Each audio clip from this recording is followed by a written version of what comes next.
retain that train of thought. That train went off in what state? Was it Pennsylvania? That train derailed. Anyway, you get the drift. Train derails and everybody's trying to make a political issue out of it.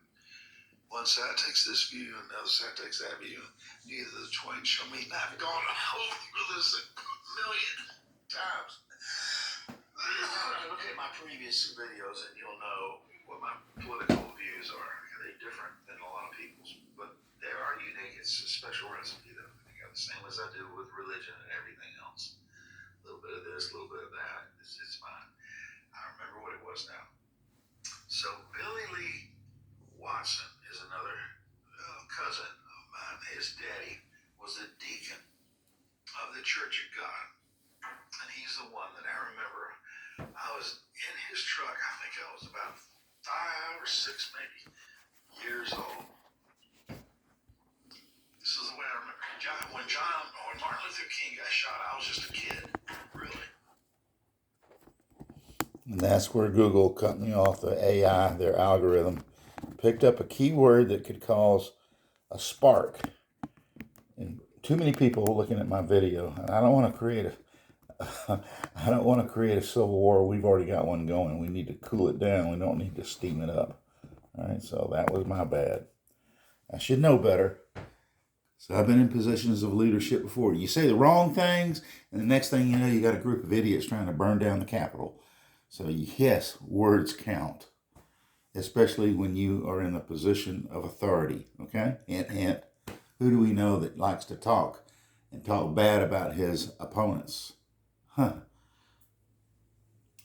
ain't Hitler, because he's dead already. But anybody that carries that much strength and that much power, and we're talking about money, mammon, worship of a person. Worship of a person is a sin. That's what we eat up with in the United States. We've got about 3 huge problems. First of all, we got a horrible diet. That's why we're all so fat and obese. But we also worship heroes. Those people that are in a position of authority, we give them the right not to have to obey the laws that we do.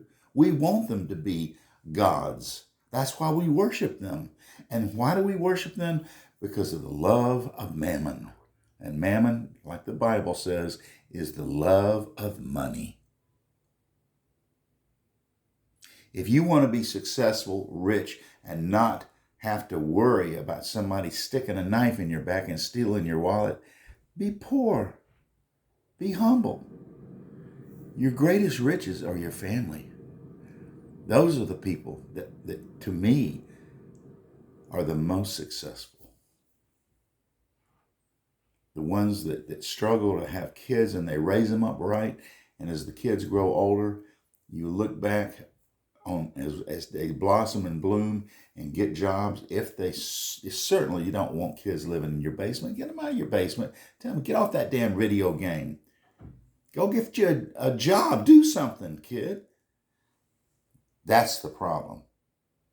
We got a tit-sucking society, and we're not going to be in a position to defend ourselves against Russia, Soviet Union, Arab nations, even the Mexican cartel. We're going to be so weak, we're going to end up falling like the Roman Empire unless we got to start getting our act together.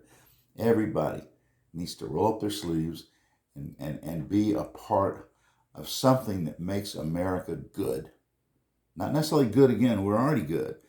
We're the most powerful and free nation in the world. We've always been freedom fighters. Okay? And there you go. I'm gonna let you listen to this, and then I'm coming back and turn you off, okay? Bye, y'all.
conversations.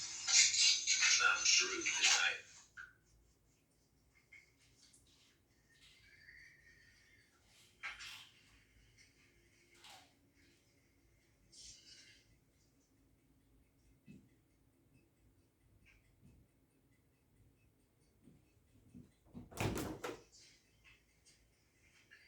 Thought I forgot about you, didn't you?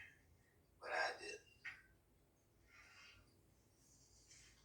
I'm here to do another piano music thing for you. But first, I gotta write the song. Now, I used to know a famous artist. His name was Tim. Itty bitty Tim. He sat on my shoulder. Tim Wilson. Okay. Now, Tim's no longer with us. Okay, so he can't argue about what I'm about to say about him behind his dead back. Okay, when he died, I put him in a little bitty coffin, just one of those little bitty ones, and I put on there in honor of Tim Wilson. Because he wrote a few songs. He wasn't a rich man. He wasn't a rich man. He was like me, he had to work for his living. Singing for pennies and drinking corn liquor at night. Corn liquor that you made on your own. Because I can't afford real liquor. It's too damn expensive. But Timmy and I made a record together. And, he wrote most of the lyrics, to be honest. I just embellished a little bit to make his work look more interesting. You understand? It was a joint effort. Now, he wrote one tune in my honor the whole time I knew him, and he wrote about one of my cousins. Ricky is one of my cousins, Ricky Tidwell. And he wrote a song about him, and I told Tim at the time, I said, man, my cousin's kind of crazy. Like, if he ever gets his hands on this thing, he may sue you for plagiarism or, some kind of what do you call that when somebody says bad stuff about you? Anyway, doesn't matter. What's it called? It's called slander. He slandered me. I'm going to sue him for everything. Well, Tim didn't have anything. He lived in a real trailer park. He sang songs about people living in trailer parks and trailer trash and stuff.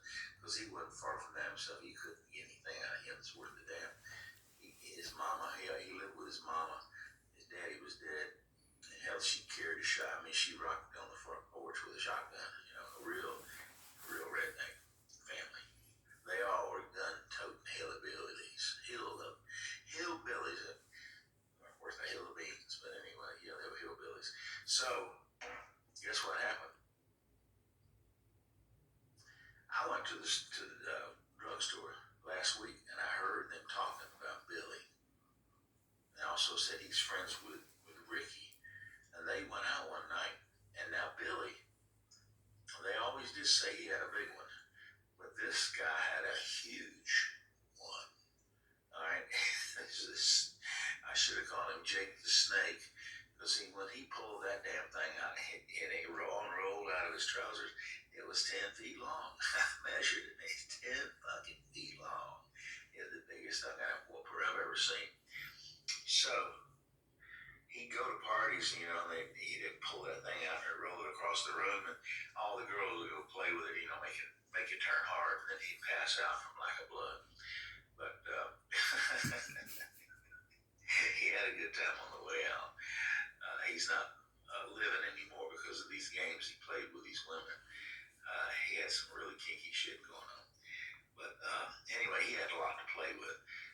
But, somebody short, fat, and ugly like me, I weigh 300 pounds, a little fat, 350-pound roly-poly. But anyway, I'm not fat, I'm jolly. Don't ever call me fat. It pisses me off. Fat people can't help that they're fat because they live in a fat world. Everything you eat is fat. Not necessarily meat fat, but just bullshit garbage. Look at the ingredients they put in this shit. They've contaminated our food supply. It's nothing worth eating that comes out of a grocery store or a vending machine or any restaurant. Most of them are cooked with crap. It's really bad. What you need to be really healthy is so simple. Just get you a handful of different vegetables and throw it out in your garden. Fence it up where the deer can't eat it, and then you got all the vegetables you need for a season. Now, if one of those deers happens to get into your garden, fucking get your shotgun. And then you got meat for the winter. Now you got everything you need, because if you grow the right vegetables and fruits, then you're good to go. Eat fruits and vegetables. That's what all there is to life. There's those two things: things that grow and things that thrive. Now I'm a thing that thrives. I don't grow. I might grow a little fatter, but I don't really go higher, because I'll be 80 here. Just right around the corner.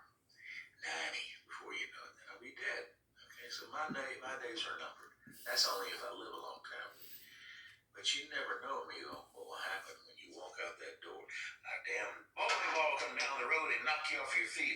A payphone was ringing. It just about blew my mind when I picked her up and said, hello, this foot came to the line.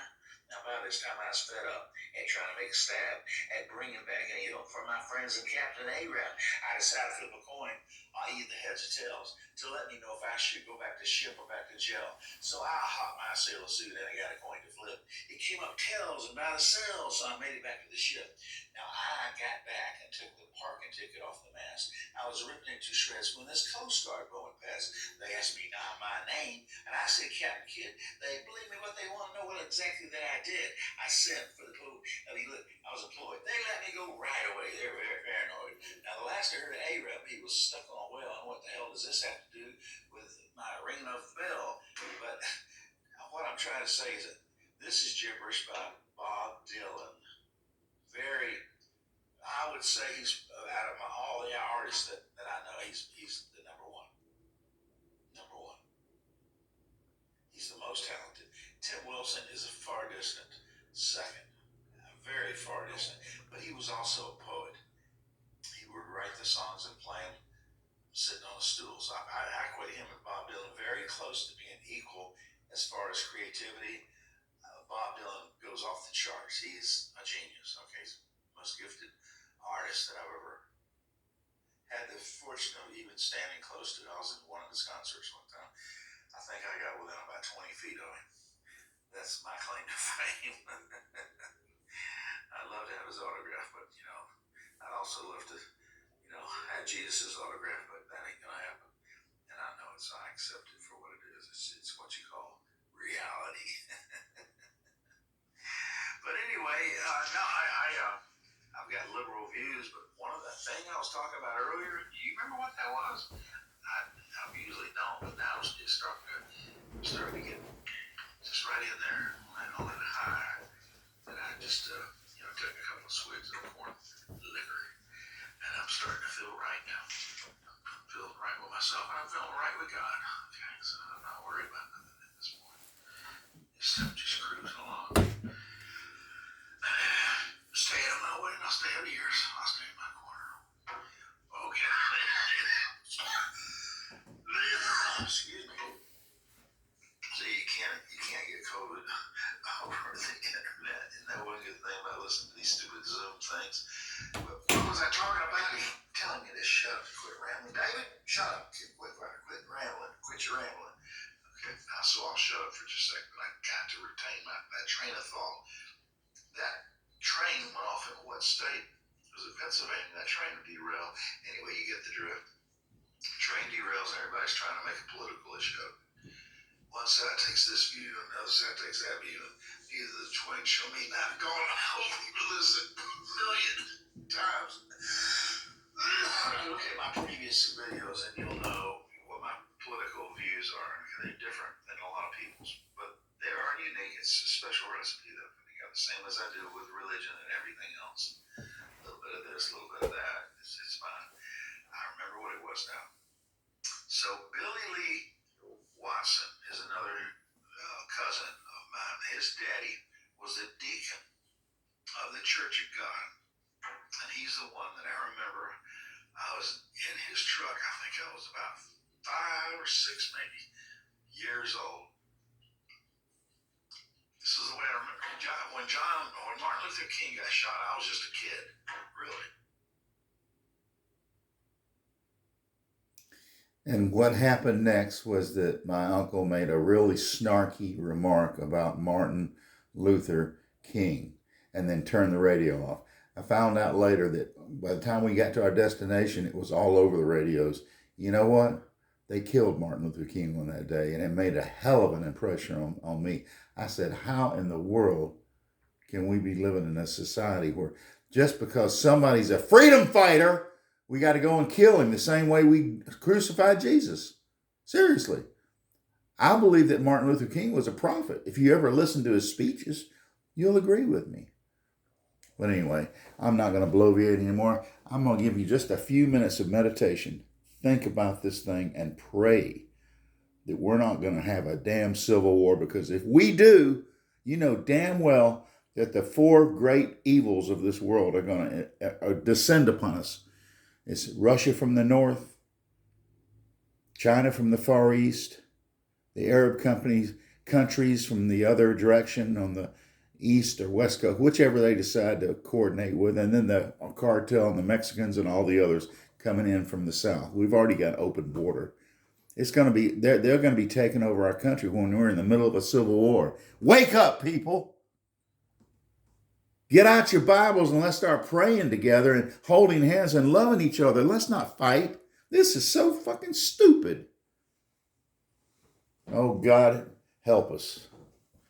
We're destined to fall like the Roman empires if we're not careful. We've been around now for 300 years, the freest country, and the freedom fighters and the gun-toting freedom fighters and, people like me that have actually been out there in the field fighting for your right to do and say whatever you want to. It's still a free society. Now, would you rather live in a communist society where you can't even talk openly without fear of the secret police coming and busting your door down and throwing you in jail? That's what we're up against. Wake up, people. If you got kids living at home that do nothing but play video games all day and they're sitting on the couch living on mom and dad's nickel, and they're old enough to work, tell them to get the hell off the couch and go find a job. Wake up. Let's all get jobs and do something. Hell, if you can't find a job, go down to the unemployment office and they'll find you a job. Get to work. Let's start. Less video games, more work. Less cell phone walking into potholes while you got your damn nose stuck in a damn Facebook syndrome. I hate Facebook. If you notice, I'm not on Facebook. I had to be on when I had my own agency. But here goes. I'll let my voice do a little takeover. This is see that piano on the stool there? That can be loaded in. This song. Give it to your kids for Christmas. It's only $9.99. Tidwell Enterprises, 21, LLC.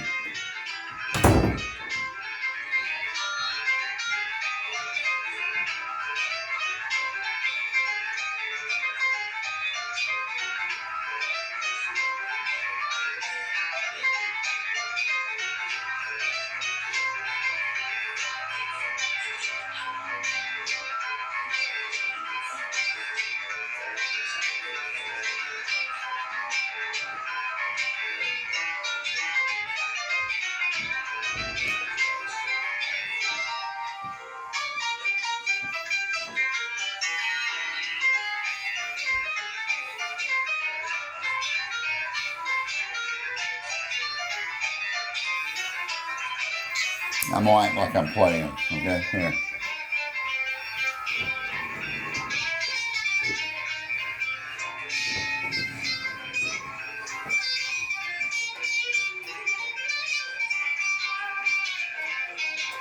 It's a play toy. Synthesizer. Little slide on the side, just put your cell phone in there and crank it up. You got a great toy for your kids. It's cheap and it works great. It looks realistic. Sound comes out of this speaker and this speaker.